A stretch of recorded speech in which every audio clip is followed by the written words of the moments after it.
welcome to today's webinar. Well, I am excited about today's session that we have. We're talking about cryptocurrency, and I'll admit it's a topic that I do not know a lot about. And so I'm really excited that we're going to be here and discussing this, and I'm looking forward to learning along with everybody else. So I've got a few administrative things to go through today. So Cary, if you go ahead and jump on to the next slide here. I'm the facilitator of today's session. I am Tom Wadelton. I work for Summit CPA Group. I'm one of the full-time virtual CFOs here that we have at Summit, and I'm going to facilitate today's session. So a few administrative things for today's meeting, if we jump to the next slide there. A little bit of housekeeping that I'll go through. So today is a 1-credit session, and we're going to at least be 50 minutes, and so you do need to attend the entire 50 minutes and answer the 3 polling questions that we'll have, and I'll announce those. If you do that, we will send out CPE certificates. We'll also send out the replay information by tomorrow to people that are in there. I will make a note about the questions function. So you're not able to actually speak to us during the session, but we do have a question function, and that's the best way that we'll try to put your questions in there and make sure that they get answered. So both Derek and I, while Cary's doing most presenting, will be paying attention to what those questions are. And some will probably answer if they're quick questions where we don't need to talk about them out loud, but most we'll probably try to get to out loud. So I mentioned that I work for Summit CPA Group. So let me tell you just a little bit about Summit CPA Group. So the company started in 2002, and starting in 2004, we started providing CFO and back office accounting services. In 2013, we became a distributed firm, so ditched the office. All of our employees work across the country, and we've got a couple who work outside the US. Gives us tremendous flexibility of where our clients are as well. And then as of today, we have joined Ayers CPA and Advisors. So Summit is now a division of Ayers CPA and Advisors. That happened very recently, and we are really excited about the merger and what it gives to both firms that are with us now. So if I jump on and now introduce who our speakers are today. Cary Ayers is a Senior Vice President with Atlantic Union Bank. And as mentioned just before the broadcast, one of my biggest clients actually works with Atlantic. And it's had just a great experience with them. And then Derek Barnard is a partner of tax with Ayers CPA and Advisors. Both have experience in cryptocurrency. And Cary, do you want to tell us a little bit more about why we're here and a little bit about crypto? Sure. Thanks, Tom. It's great to be here. My cryptocurrency journey started a few years ago when I kept hearing a phrase DeFi, or a term, which stands for decentralized finance. And the more I heard about it, the more I started being concerned and wondering, is this something that's going to make my job obsolete as a commercial banker? Are companies going to start using cryptocurrency instead of their commercial lender? And so that kind of led me on a journey of a lot of reading, a lot of video watching, and just educating myself on the subject matter. So through that, I feel like I'm well positioned to give a fairly non-technical perspective from an educational standpoint, and that's what we're going to pursue today, is just kind of a 101 level just discussion of cryptocurrency. So happy to be with you guys. And I don't know if we want to, anyway, and with me today, I guess, is Derek, who also from the CPA viewpoint, I guess, what's the name of that certification, Derek, that you have? A couple certifications to the ICPA on cryptocurrencies and through Blockchain Council on cryptocurrencies. So Derek, you want to share a little bit about your journey with crypto, similar to what Cary did? Sure. I'm an accidental crypto person. Did not really want to do it through any taxation or accounting, but saw people making money in Bitcoin and invested in Bitcoin about 2 or 3 years ago and some Ethereum. And that's led to now owning more than 40 coins. Most of them are down at the moment. And also just started, much like Cary did, just started chasing articles and listening to YouTube, TikToks, other things that really caught my attention, and just wanted to learn more about DeFi and Web3 and how the crypto world and blockchain worked. Good. All right. Well, with that, let's jump in. All right. So today we're going to talk about just high level, what is cryptocurrency? We'll touch on how does the technology work. We'll go into the different types of cryptocurrencies. We'll spend some time looking at the current regulatory environment, and then I will give you my kind of opinion as to what I think the future of cryptocurrency as it relates to the finance industry. So as I said, cryptocurrency is one of those things you get such a range of experience, but today's subject matter is targeted more towards this guy.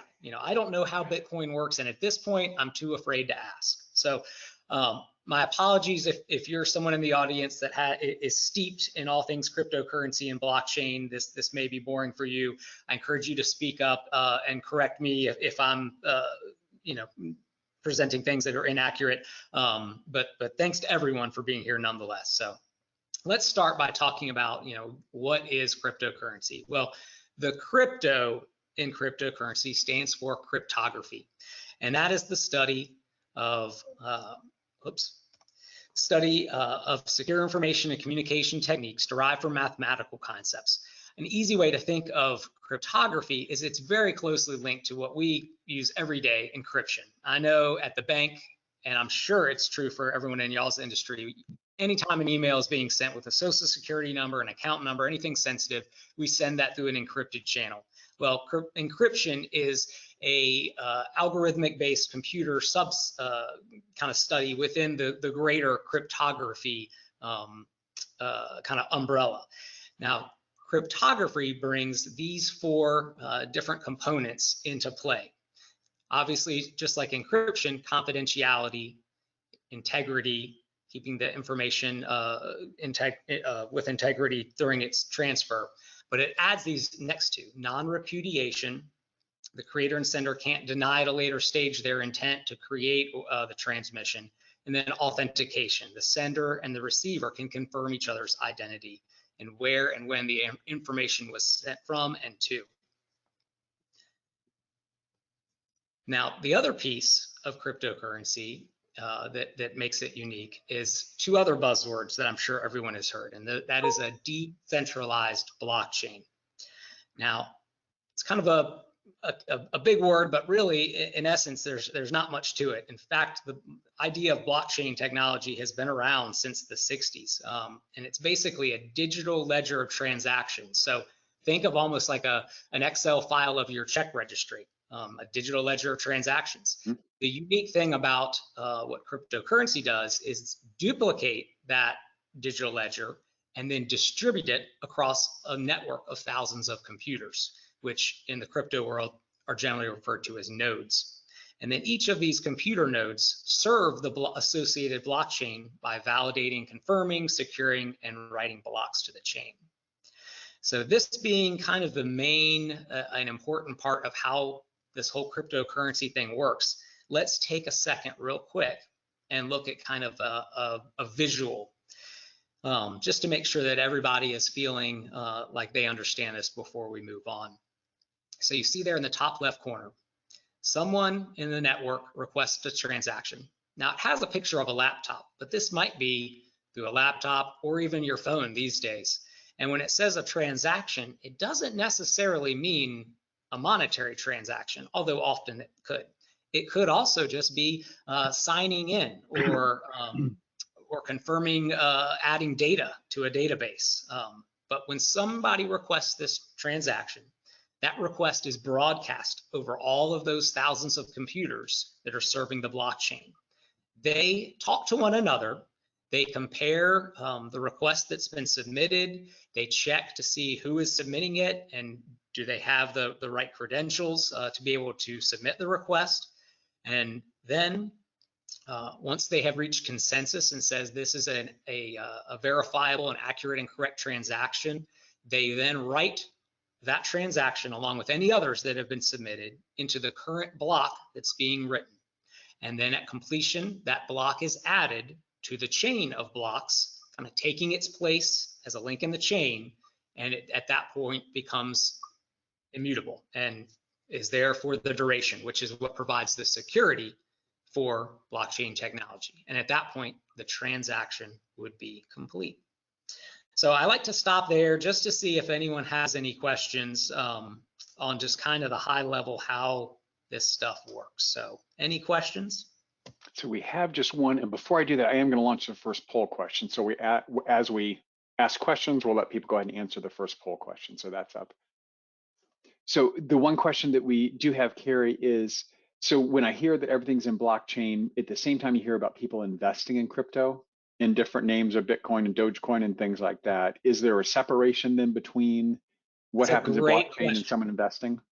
Yeah, well, there's a separation between the investing, I guess, but that also brings up another point that I feel like very often with the news and in conversation, you hear people just refer to the blockchain, and it's an important distinction that there's not just one blockchain. And we'll get into the different types of cryptocurrencies, but Bitcoin has its own blockchain. Ethereum has its own blockchain. So the blockchains are distinct to the individual cryptocurrencies. As far as investing, people are treating it a lot like stocks, where you invest in a cryptocurrency by purchasing a unit or of that coin or token, whichever it might be denominated as, with the hope that the demand for that coin will go up and therefore its value will go up. They call it tokenomics, which is determining the market cap from an investment standpoint would be how many coins are there out there, what's the value per coin. Well, that's the market cap. And some coins have a very limited or a small number. Bitcoin is well known as having a maximum limit of 21 million. But then there's other thing. I think the person asking the question may have referenced that Dogecoin, and I want to say that has maybe billions of tokens there. Good question. Okay, good. I'm going to go ahead and close the poll question now. So it does look like about half of our people, well, let me go ahead and share the results real quick. So just getting a sense of our audience, it looks like about half larger than 50-person firms, and then less than 10 makes up about 40-some%. Was that 43%? So quite a few small firms, but then more than half of our people were fairly large companies and firms. Okay, we're back to your slides, Cary. Okay, great, thank you. All right, well, let's press on. The next thing I'm going to kind of level set here with a couple facts just about the cryptocurrency as an industry, I guess. There are presently more than 19,000 different cryptocurrencies being traded. The reality is at this point, you don't even need to have meaningful depth in computer coding or anything like that to be able to create and launch your own cryptocurrency. I watched a YouTube video some months ago, someone showing just how easy it was, and I knew it was easy, but after watching that video, I was shocked just how easy it is. If you're an effective marketer, then you can do some damage in this space. In fact, there's so many. It's my belief that probably of the 19,000, 18,500 will disappear in due time. The reality is the space as an industry is incredibly volatile. It's full of speculation. It's full of scammers and people looking to take advantage of investors that don't know better. But to balance that out, it's also my belief that the space is full of some of the most brilliant minds in computer science, in finance.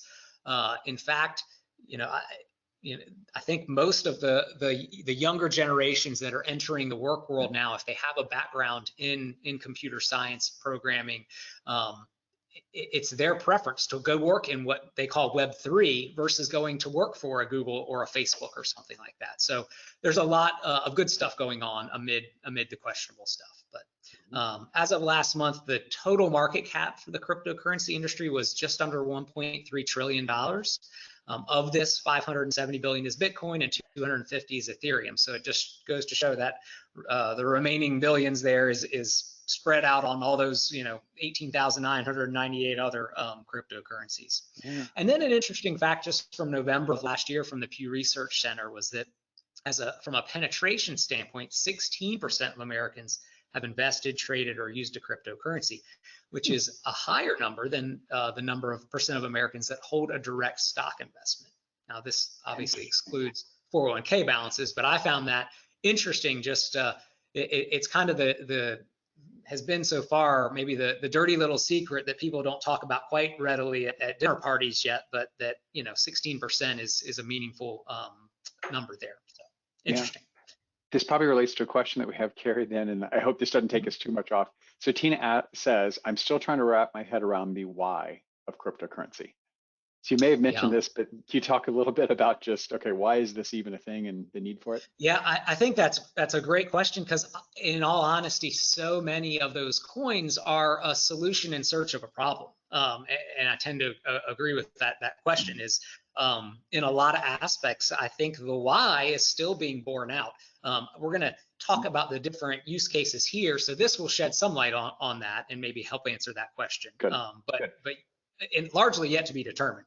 The first use case here that we would talk about would be as a currency. You know, this was the original use case. The Bitcoin white paper that was anonymously released was entitled Bitcoin, a peer-to-peer cash payment system. So its original intent was exactly that, you know, peer-to-peer currency. The reality is that because of the volatility, because of merchants not wanting to adopt this volatile thing, it's faced, cryptocurrency in general has faced a very big uphill battle, and is not, you know, there are exceptions to every rule. In this case, I would point to the country of El Salvador. The US dollar had been its kind of de facto national currency, but they recently, you know, at a government legislative level, made Bitcoin an additional national currency. They gave all the citizens a small amount. They created a wallet so that everyone could hold their Bitcoin on their cell phone. And they are running an app that's called the Bitcoin Lightning Network, which is an overlay of the Bitcoin blockchain that enables the currency dynamic to be more efficient.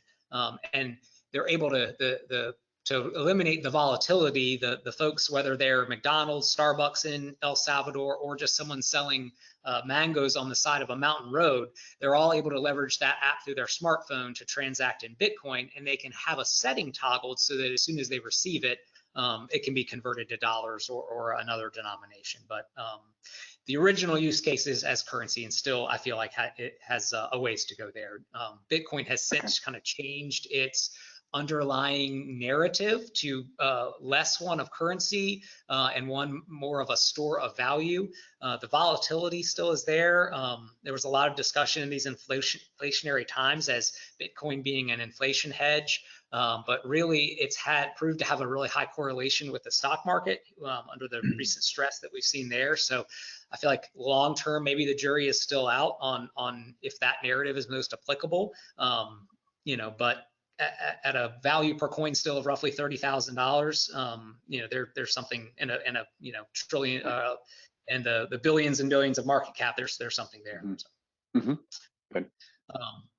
So another type of cryptocurrency is something called a stable coin, and this is a coin that's not going to move or intended to not move in value, and they're mostly pegged to a fiat currency, and most often the US dollar. These play a necessary role because unlike our stock market, the cryptocurrency market trades 24/7. And while it's available now through use of things like Coinbase to go from your fiat American dollars in your bank to purchase something like Bitcoin or Ethereum through Coinbase, traditionally, and still the majority of purchases and trades and sales that occur do so in a method where someone will have one of these stable coins that's already a cryptocurrency and then use an exchange, whether it's a centralized exchange to like Coinbase or a decentralized exchange that does not have a centralized governing body or isn't owned by anybody. They use one of these exchanges to then convert their stable coin cryptocurrency to another type of cryptocurrency, whichever type that may be. These also play the role of being able to come out of something like Bitcoin. An example might be if I was leaving the country on vacation for 2 weeks and I didn't want to be kept up at night with the volatility of my Bitcoin, I could convert it to a Tether or a US dollar coin during that 2-week period and hope and know and have confidence that it would stay at a $1 per coin, and then I could you know, go back into Bitcoin at the end of that period. But we'll touch later, because these, even though they're intended to stay pegged to a fiat currency, is proving to be a challenge, and there's some concern there.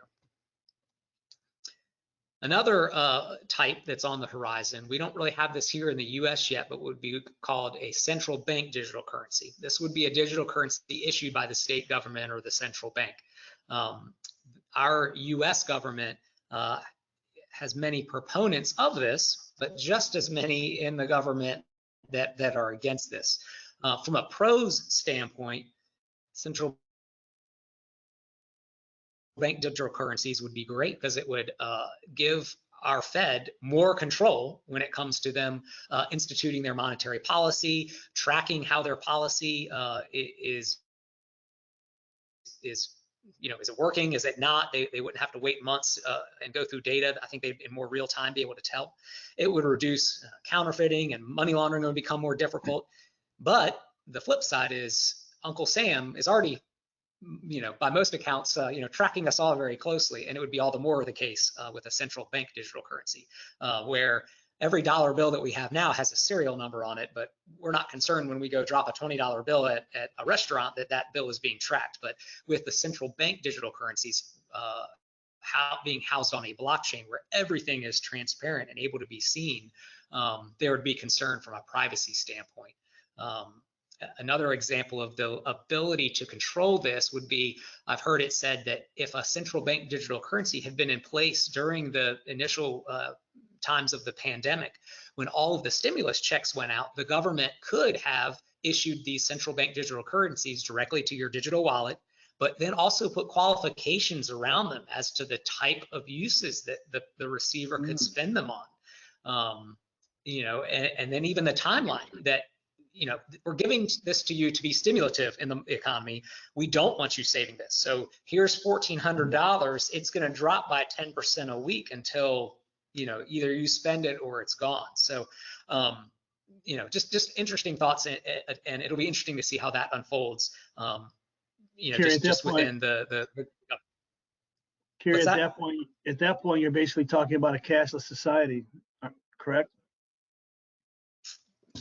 Well, I mean, for all intents and purposes, yes. I mean, I think it would be unknown what the timing would be, for how they would move the cash out of the system, and I assume they'd run concurrently for a time. But yes, that's accurate. And as you mentioned, the central bank, we did have a comment from someone saying that they thought part of the why was the move away from the central bank, not give so much power of the private information, things that you're getting it out decentralized. Would you agree with that as some of the why? Yeah, I would. I think a lot of the proponents, the die-hard proponents of cryptocurrency, tend to be kind of a libertarian mindset of the central bank is evil, and how dare the central bank inflate my property away in the sense of the US dollars that I hold, and I have no control over that. So there's a lot of underlying tones there as to that being one of the reasons why. And obviously there's a healthy tension there, because the government on the flip side says we don't want to give up control of our fiat currency. It'll be interesting to see how that unfolds. Yeah. Another type here are what's called layer 1 protocols, and this is in my opinion, I think that this is kind of where really the use cases maybe start being more real world and having some legs, so to speak. So these layer 1 protocol coins are also referred to maybe Web3. And a great way to think of them is, everyone's familiar with Amazon Web Services or Microsoft Azure. If you live anywhere near a major city, you see these huge warehouses of server farms. So those would be a centralized computing power that you as a company could subscribe to or pay a monthly fee. So this is a way where, through a decentralized, meaning again that all of the computers providing the computing backbone, providing the security backbone, are decentralized around the world, and instead of paying a central authority or body or company a fee to use that computing power, you pay what is called a gas fee, and so the fee you pay to use that secure decentralized network to run your application goes in part to the people that are running the computers serving that blockchain, so that they can cover their electricity costs and that sort of thing. And the largest of these obviously is Ethereum. It came out not too long after Bitcoin, spearheaded by a guy, I think it was 19 at the time. I mean, just an absolute brilliant mind. If you ever have an opportunity to see an interview of Vitalik, I encourage you to watch that, just to see how his brain works. But since that time, there's been others that have come out, and they all claim to do something slightly differently. It's a little bit like the term vehicles. Well, we have dump trucks, we have sports cars, we have a school bus, but each one serves a different purpose and does it to the best of its ability. So in the same case here, each of these other layer 1 protocols, and there's much more than the 4 I have listed here on the screen, tweak how they operate a little better, either to be faster, to be cheaper, to be more scalable, whatever their advantage is, they press that. But anyway, here are 4 of the larger ones there I have on the screen. Okay. And then the last one is really more of a catch-all basket. And this is, I think, where over the next few years, we'll see most of the biggest development and advancements being made. And this is cryptocurrency applications. So these are cryptocurrencies, but they all run on an existing blockchain. And what I mean by that is you may have a gaming cryptocurrency that resides and operates on the Ethereum blockchain. A great way to think about this is just like our smartphones. We all have applications on our smartphones that run on Apple's OS or on Android OS. And whether these are gaming or oracles, NFTs, storage, DeFi, these do not generally have their own blockchain. They run on an existing blockchain and perform a service. Some of these services make a lot of sense, some don't. But real quick, we'll kind of go through some of what I feel like maybe are the more fun and newsworthy ones. So for instance, in gaming, there are already hundreds of games that occur on the blockchain or being run on the blockchain. And with these, most of them adopt something called a play to earn model. And the idea is that as you play this game, you are earning additional tokens that are associated with the game. Almost like as you spend a credit card, you get airline miles in return. So as you play this game that has here's one that happens to be the largest, Axie Infinity, has a $1.3 billion market cap.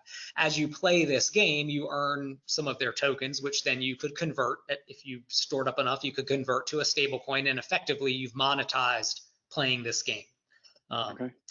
Another big thing that's been in the news is the Metaverse, and this is a screenshot from a concert that happened last year in a place called Decentraland. That was one of the first Metaverses there. So I just always use this picture because I feel like if anything is an example of what the Metaverse could be and the why, it's this. Because if you've ever wanted to put on colorful leggings, a women's bikini top, red glasses, and have a mohawk as a gentleman and go to a concert wearing that outfit, you might not be able to pull that off in real life and get away with it, but you can in the Metaverse there. So, but obviously Facebook rebranded as Meta, and the jury's out that the time it will take to get to this Metaverse where we all are putting on our VR glasses, but I feel like it's coming, I guess. What it's going to look like and how long it takes yet to be determined. Another thing that's been all over the news over the past year are NFTs, non-fungible tokens, largely thought of as I say here as digital art. The non-fungible tokens, the definition there, if you think of a $10 bill, that's the opposite. It is fungible. I can take a $10 bill out of your wallet and rip it up, and you're furious with me until I hand you back another $10 bill. They're interchangeable. The idea here is it's a unique token that resides on a blockchain. So you're able to, through the transparency of the blockchain, be able to claim and prove that that piece of digital art belongs to you and only you, and it's unique. These NFTs started a few years ago with sports photos and then evolved through people selling the photographs behind popular meme pictures. And so I have a great example here. Many of you may have seen this picture over the years on Facebook or somewhere like that. The story goes, a dad was walking in his neighborhood with his young daughter, and they saw some fire trucks, followed him. This house was on fire, and Dad snapped this picture because, you know, it's great. This little girl looks like she is the one responsible for setting that fire. Well, when NFTs caught on, this dad was smart enough to, you know, kind of jump on the bandwagon, was able to sell this picture for $400,000, just absolutely crazy. And then, you know, beyond that, a lot of these NFTs are cartoon type picture based or very low pixel quality based pieces of artwork. This is, these are sales from just within the last month here, you know, one of which being over $1 million. This is just a group of 10,000 bored apes that came out, and they're all different. The idea is when you own one, you not only own the picture, but you have bought your way into a community of individuals and can have the door open for parties and the things that might come with that. But you know, the logical man in me feels like this is just ridiculousness. But you know, here's some headlines from, you know, over the past months, just talking about how legitimate companies, where there's Walmart, Prada, Adidas, Nike, you know, obviously Facebook, all looking at how NFTs will play a role in this eventual metaverse. You know, you don't maybe want to go around with generic shoes with your avatar in the metaverse. You want to have legitimate, validated Nike Air Jordans, for instance, in the metaverse. So it would be interesting to see how that all unfolds. But so anyway. Cary, with your description of blockchain before, that person sells their NFT, is the official record then in blockchain that he or she is the owner? That's exactly correct. Yep. So the chain of custody, so to speak, would be able to be followed on the blockchain. Mm-hmm. Okay. But it works. It kind of cuts both ways. There's a lot of people that have been scammed out of giving up and transferring their NFT, and it's kind of one of those where it's, you know, when it's gone, it's gone. Because the blockchain is the one that dictates the owner, not the circumstances of how it was acquired. Okay. Cary, you were talking earlier about bad actors in the space. Did you read where one of the folks in charge internally at OpenSea, which is in the biggest NFT space, has been cited for insider trading, and is possibly going to be sentenced to 20 years in prison for what he did? I saw that headline. Yeah, I mean, it just it just goes to show any industry is going to have its bad actors, and certainly the lack of regulation in the crypto space is making it easier right now. Yeah. And this is a space too where there's been a lot of pump and dump, where certain actresses, high profile influencers that went behind NFT projects and pumped them, then went on, you know, made their $1.5 to $2 million, and the project just got a rug pull on it, and the money's gone immediately. Mm-hmm. Yeah, see that happen so often. It's awful. Sure. So one question I have here, okay, a client comes saying that a client of a CPA comes saying they want to start accepting cryptocurrency, or maybe they want to start paying. Some employees are saying, I'd rather get paid in cryptocurrency. Any suggestions on initial steps, what you should do? And Derek, this may be as much a question for you as well. What kind of guidance would you be telling the accountant? Yeah, I mean, I'll say high level, I would try to talk them out of it just based on the volatility. I'll let Derek opine on the logistical, how you would accomplish that. You know, currently we have several clients that are talking about accepting payment from cryptocurrency or making payment in cryptocurrency. Currently, there's third-party platforms that you can do that pretty easily. The transaction will happen outside of your balance sheet. You will be charged a fee, and whatever you accept or pay in cryptocurrency will be exchanged for fiat currency, US dollars, within a certain amount of time. So you somewhat can limit your volatility over a X period, like 10 hours or 1 day period. I think that's fine. So I think you limit your risk there. I see a needs case. I think it's coming in 5 to 10 years. I mean, we're taking a look at it as to what it would look like for Anders to accept crypto. But you know, I think it's coming because it's going to be more of a competitive thing. My competitor does it, so I need to do it. But we can talk offline on that, because there's a lot of third parties that can acquire pretty easily. Mm-hmm. Okay. And one other question, let me just remind people, I'm going to close the poll here in about 10 seconds. So we do have a question asking, are you familiar with selling real estate LLC interests via blockchain? I've heard that there are groups doing that, and I know it's happened so far. I haven't actually executed a transaction that way. But that's a great use case that in time may make a lot of sense. Be fractional ownership of real estate, where you, instead of having the conventional kind of title and recordation at the courthouse, it's evidenced on a blockchain. Okay. So that's something I'm sure that's coming. Yeah, I think that's one of the biggest use cases that they're talking about is legal contracts moving completely to the blockchain, eliminating, everything that not everything a law firm does, not taking out the professional aspect, but really taking out the record keeping from a law standpoint. Mm-hmm. Okay.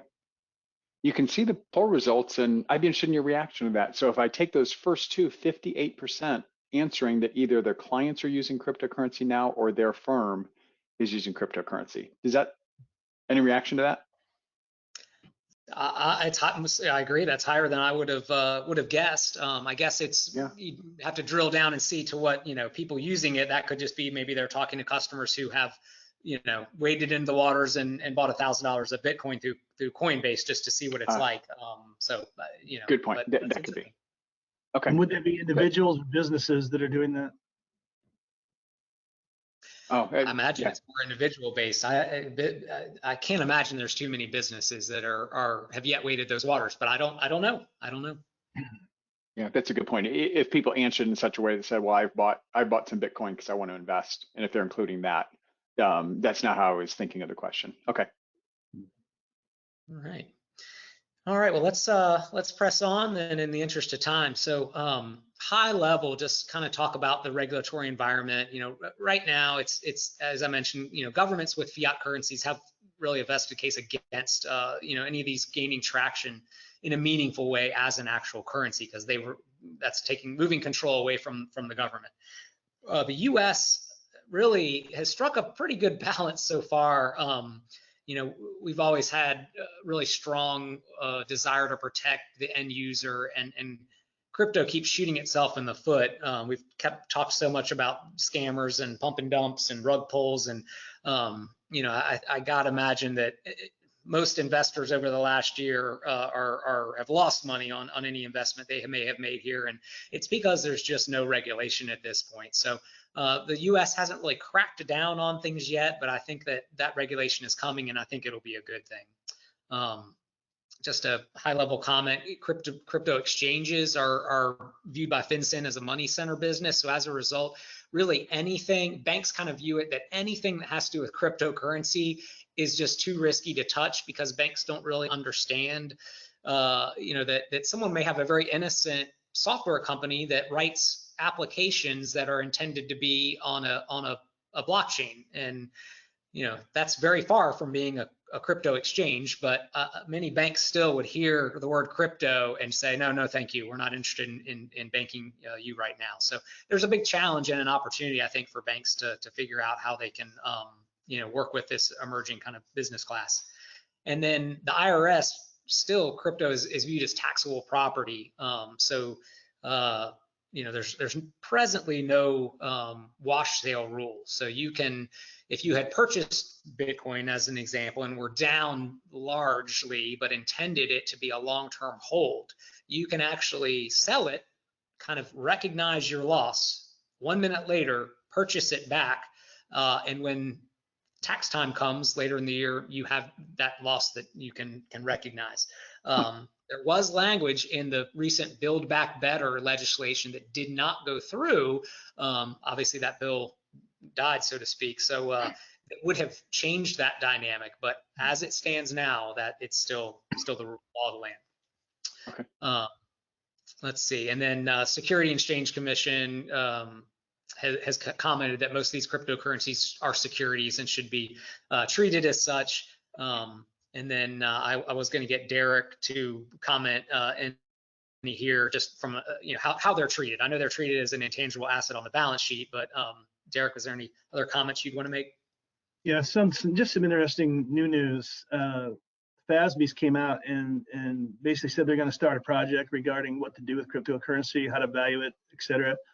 And the SEC just sent out a bulletin recently stating that they wanted certain crypto companies to start carrying the cryptocurrency on their balance sheet. and offset it with the liability, which, you know, if you're in the banking industry or a lot of different companies, that's going to have some other equity type of implications, or could have some loan document implications. So they have to be careful there. But I think the overall feeling in the accounting industry is we've got no guidance at all from FASB or the SEC. But I think they're starting to figure out, basically from the fact that the market cap of cryptocurrencies quadrupled from 2018 to 2021. I think now they're seeing it as being a monetary asset that they need to deal with. As you say, Cary, right now, if you get crypto on your balance sheet and you bought $1 million worth and the price drops to $500,000, you've got a write down, and that's a permanent write down. If it increases by $1, you don't get to pick that up. So there's unrealized losses, but no unrealized gains, and that's, I think, that's just been tough. That's tough for people with ongoing financial statements to deal with. Mm-hmm. And I think that we're looking forward to, within the next year, I think the FASB is going to come down with some promulgated things for us. Okay. Okay. All right. I'm gonna, let's see. Well, we'll press on, but in the interest of time, I'm going to kind of blow through a few of these slides just to make sure we stay on with some of the good criteria here. But I mentioned stable coins. So this is someplace that you may start seeing customers in this space. There's a lot of focus on these because so far all the stable coins are privately issued. They use different mechanisms to maintain their peg to the dollar. Most of them are collateralized by either US dollars as cash or commercial paper or treasuries or some other thing. There was a few that were tried to stay pegged through an algorithmic means, and just in the last few weeks, one of those called Terra UST absolutely blew up and literally went to zero. And between the whole ecosystem there, I mean, it was an over $40 billion that just went poof. Wow. So the government is rightfully kind of saying, whoa, you know, we need to figure out something. And I think it'll either be the central bank digital currency or a place for legitimate banks to participate. And I have this article that showed up a little while ago where there's a group of banks already coming together to kind of say, hey, maybe we can play a role issuing a stable coin that will come with FDIC insurance. As companies may look to hold some stable coin on their balance sheet, you know, this one that's backed by actual collateral will be certainly the thing to look to move towards. The places I really do see cryptocurrency having a use case that gets traction would be in the payment space. You know, especially when it comes to things like wire transfers. You know, whether it's peer-to-peer, I mean, we have, you know, Venmo and Zelle, which are great. You know, it may be that in time, crypto becomes where you just start shooting crypto back and forth to your friends to cover, you know, the 6-pack of beer or pizza that somebody bought. But more likely, I think, where, you know, at my bank, if someone doesn't get a wire request in by a certain time, you know, Monday through Friday, and every single bit of data has to be sure, and it has to go through SWIFT, and it can get complicated. So I do see a time where, you know, possibly, you know, corporations or companies are holding either stable coins or Bitcoin or something on their balance sheet, you know, solely for the purpose of using it for, you know, large transactions and payments and final settlements and things like that. So would not surprise me to see in the next 3 to 5 years that the rise of that and kind of the fall of traditional payment rails.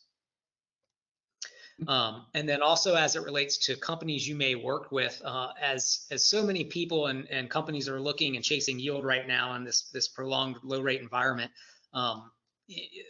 it became popular, and I did even have a few bank customers, to my surprise, over the last year that did this, where they would trade fiat currency on their balance sheet for stable coins or Bitcoin, and then you can stake these coins, which is just a fancy word for earning interest on them, by allowing them to be used in the consensus protocol and methodology for a blockchain, or contribute it to a liquidity pool for a DeFi project. In essence, you're providing the capital that the DeFi project is then going to lend out, and then you get a return of the interest earned.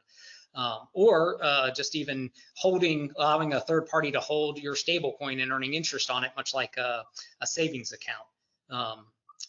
this is just a screenshot here, just to remind, that it's the younger generations that are fully bought into this. And so, it's hard to fight against youth and the way things are going, but here's just a screenshot of a bunch of the different DeFi, fintech companies that are already working in this space. And a lot of them point, yep, go ahead. I was going to ask about a use case that I read about and whether you see this as moving toward crypto. So I had read that Walmart did an analysis that was looking and saying, if we were to find, say, a food product that was spoiled, under our current process, it would take so long to figure out where it came from, we would have to clear all the food off all the shelves.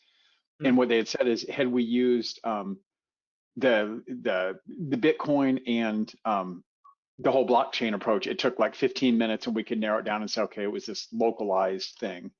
Is that a use case that would push people toward crypto to say, because I want the blockchain and that information, or? Yeah, it certainly could. I mean, just like we scan QR codes now with our phones, I saw another similar use case of that painted the picture of someone being at their local grocery store getting ready to buy, some salmon, and then being able to scan a QR code that would link to a blockchain that was able to then, instantly show them the history of where that fish was caught and how it went along its journey to get to that grocery store, so you could have peace of mind that it truly is fresh, or that it truly was wild caught, or whatever the case may be. So I wonder, would that be a common thing that may say the retailer doesn't necessarily want to get into cryptocurrency for transactions, but they do want the benefit of blockchain, and that brings with it. I think it's a great distinction that cryptocurrency as a currency and decentralized blockchain technology, are very different things. So that's a good. Okay, thank you. Yeah. Let's see. Here's just another headline of these fintech companies that work in the crypto space becoming more and more like normal banks. Here's a screenshot of what would be like an online banking account that a millennial might use, where they've got their checking account balance, they've got their crypto portfolio right there. This is Argent Bank that's in the UK, and it's the idea that it's a one-stop shop where you've got your checking account, you've got your credit card, linked there. You can trade cryptocurrencies, you can be earning interest on your cryptos that are staked through them, all in one portal, so to speak. And then here at Crypto.com, again, you can let them hang on to your Bitcoin or Ethereum or your stablecoin and earn, very meaningful returns. Now, none of these are FDIC insured, because here's a screenshot of the best high yield savings accounts from banks like mine, that are FDIC insured, and it's not 6 to 10%, it's 0.7%, 0.85%. So, there's definitely a risk reward dynamic there, but there are people willing to take on that risk. I referenced this earlier though, and I mean, it can come at a dear price though.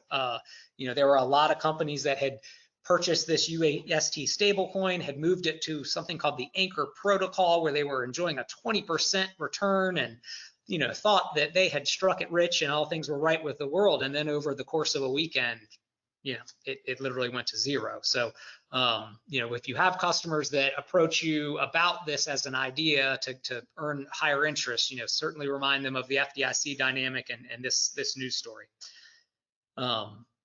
I guess we have one more poll question. We do. Let me go ahead and launch the last poll question, have people do this. And I have a question. And yes, so it says, why wouldn't a company like Walmart, for example, accept a stablecoin cryptocurrency and then completely avoid 100% of the fees that are charged by credit cards? So it sounds like it's sort of in lieu of Visa, MasterCard, Amex kind of things. Yeah, you still got fees though. You still got gas fees along the blockchain, so you're not eliminating fees completely. Yeah, and that's where it comes back to each of those blockchains. Right now, the Ethereum, which is the largest kind of layer one, their gas fees are meaningful per transaction, but a lot of the newer, larger ones are really focused on that scalability. And if they can get it to where the cost of a transaction is 3 cents, and size doesn't matter, $1 million or $1 size on for a blockchain transaction doesn't have any implication there. So yeah, I think it could go. That may be a future use case, is stable coins with retailers. And then the other thing I think of is you have an awful lot of customers coming into a Walmart that would say, I don't have crypto to pay you, right? There's a convenience for me carrying a credit card that they have to consider what their customers offer, I would assume. Sure. Well, technology hopefully would allow them to, pick whichever they'd want to pay with. But yeah, credit card, cash, debit card, crypto. Okay.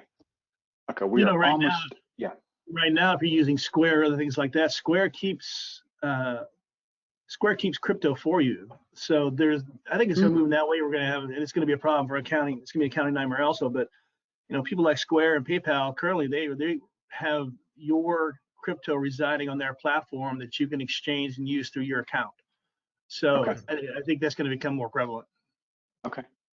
Great. Okay. There's something else. I think something that affects us in the accounting industry. I think it's going to be an opportunity for us to do consulting. Is PricewaterhouseCoopers Europe is now really combining some of the consulting with the VeChain, and they're doing programs for all of the suppliers and distributors in their line, saying here's how you can take something you were saying earlier with the bananas, etc. Here's how we can track using blockchain from the point of origin of the initial supplies through the process, through the finished goods to the customer, determining shipping. The entire spectrum is going to be developed on the blockchain and tracked, and that's a permanent record. And that's something that we have to look at as auditors in the future. Is what's our part if everybody comes on blockchain? Because theoretically, blockchain, every transaction is tested. So we may, as auditors, start becoming auditors of the blockchain, not auditors of the specific transactions. Great point. Great point. Let me share these results really quickly. So general feelings about, and it's kind of fairly evenly spread between the first two: broad use within the next 3 years and just a niche impact. And then about a 20-some% said lots of hype, but very little impact about cryptocurrency. All right. Good. Great.